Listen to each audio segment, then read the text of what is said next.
আশীৰ্বাদ দি দিয়ক আমাৰ আইমাতৃসকলে অলপমান অনুলি দি দিয়ক ভাল লাগিব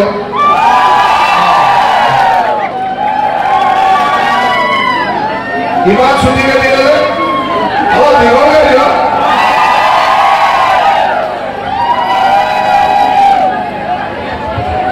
মই এটা কথা বুজি পাওঁ কোনোবা সভালৈকে গ'লে যদি সভাৰ আগত মহিলা মানুহ ভৰ্তি হৈ থাকে সেই জেগাত ভোট পামে আৰু একদম নিশ্চিত ইয়াত যি হাৰত মহিলাসকল ওলাই আহিছে মই একেবাৰে নিশ্চিত যে ইয়াত এটা ভোটো বেলেগে নাপায় সকলোৱে ভোট আমি ভাৰতীয় জনতা পাৰ্টীক তাত চিন্তা কৰিব লগা নাই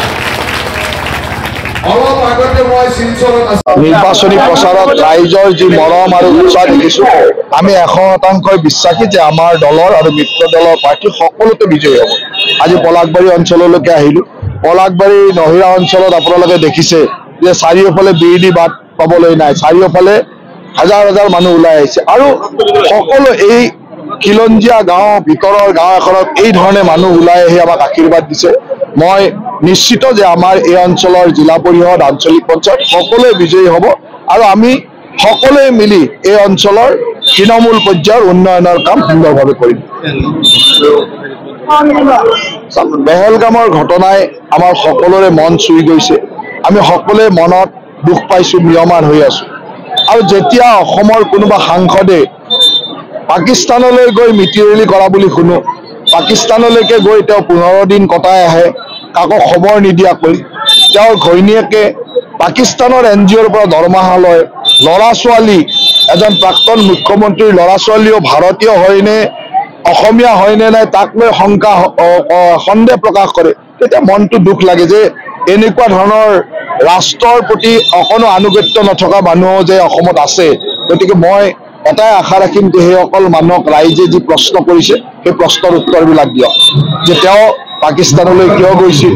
আৰু অসমৰ মানুহে জানিব বিচাৰে যে অসমত পাকিস্তানৰ সমৰ্থক কোনোবা সাংসদ আছে নেকি গতিকে সেইকাৰণে তেখেতসকলক আমি তাকে আহ্বান কৰিব পাৰোঁ আৰু তেনেকুৱা দলে অসম আৰু ভাৰতৰ কেতিয়াও উন্নয়ন কৰিব নোৱাৰে আৰু সেইকাৰণে অসমৰ ৰাইজে বা ভাৰতৰ ৰাইজে আজি সেই দলবিলাকক এঘৰীয়া কৰি বা একঘৰীয়া কৰি লৈ গৈছে আমি অসমৰ যলৈকে গৈছো ৰাতিপুৱা মই শিলচৰত আছিলো সেই একে উৎসাহ এতিয়া দক্ষিণ কামৰূপত আহিছো একে উৎসাহ এতিয়া আমাৰ চমৰীয়া সত্ৰলৈকে যাম তাতেও দেখিব সেই একে উৎসাহ গতিকে এই ধৰণৰ উৎসাহ সকলোতে আৰু এইবাৰ আটাইতকৈ ডাঙৰ কথাটো হ'ল যে সাধাৰণতে ভাৰতীয় জনতা পাৰ্টীৰ উৎসাহটো হিন্দু প্ৰধান এলেকাত আগতে বেছিকে দেখা গৈছিল এতিয়া আমি যেতিয়া সংখ্যালঘু অঞ্চলতো যাওঁ সেই একে উৎসাহে দেখোঁ তাৰমানে ৰাইজে বুজি পাইছে যে প্ৰতিটো জাতি ধৰ্ম বৰ্ণ নিৰ্বিশেষে সকলোৱে ভাৰতীয় জনতা পাৰ্টীৰ লগত আছে